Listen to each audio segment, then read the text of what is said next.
My name is Jens, and I work as Director of Industry and Member Relations at IGEA in short. Hi guys, my name's Caddy Neville, and I'm the Talent and Acquisition Consultant for Gameloft Brisbane. Hi, I'm Dylan Michaelishek. I'm the Studio Manager at Gameloft Brisbane.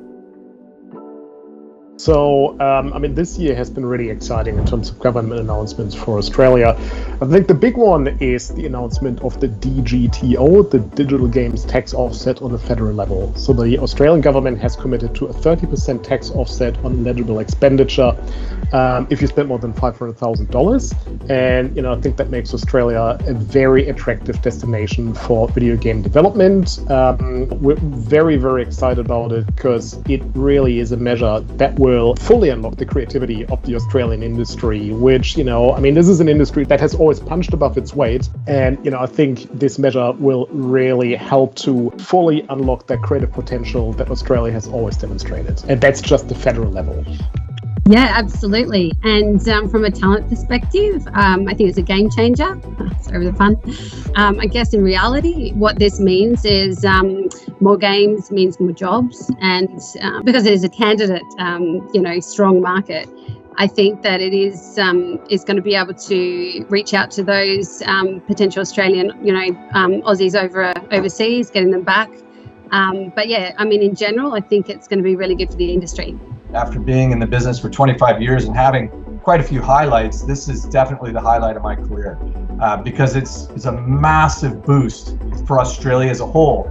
And, we can get back to where we were, say, in the late 2000s when the global financial crisis sort of beat the industry up quite a bit.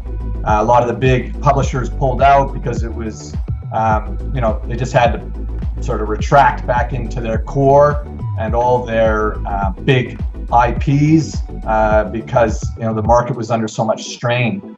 But this is going to bring Australia, right in line with places like Montreal, which is blown up as a result of very similar tax incentives. And this has not happened overnight. As Jens well knows, we've been lobbying both on a federal and a state level for years.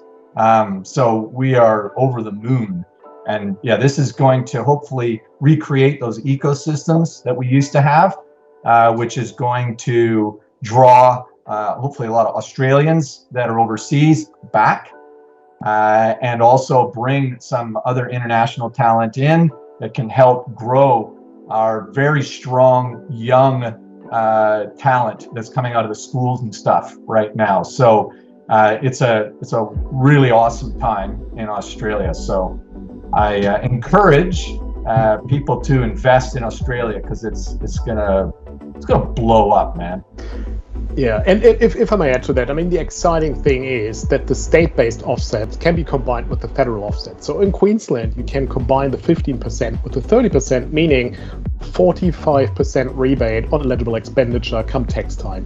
So really, really attractive offer, but also credit where credit is due. Some other states have similar incentives as well. South Australia, for example, was the first constituency in Australia to introduce an offset. That was even before the federal offset.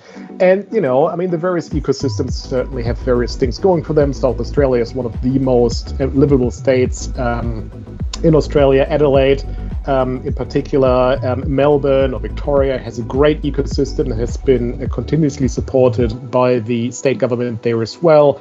They have a offset style program there as well, so also up to 10% rebate if you spend more than $1 million. But there are various support systems there that support games along the whole life cycle. There's a 10% offset in New South Wales as well, and there's some great studios in Sydney too that make for a fantastic ecosystem. So Wargaming, for example, one of Australia's largest studios based in New South Wales. So it's a really exciting time where you have these various ecosystems within this country that are it's a very exciting trajectory ahead for all of them.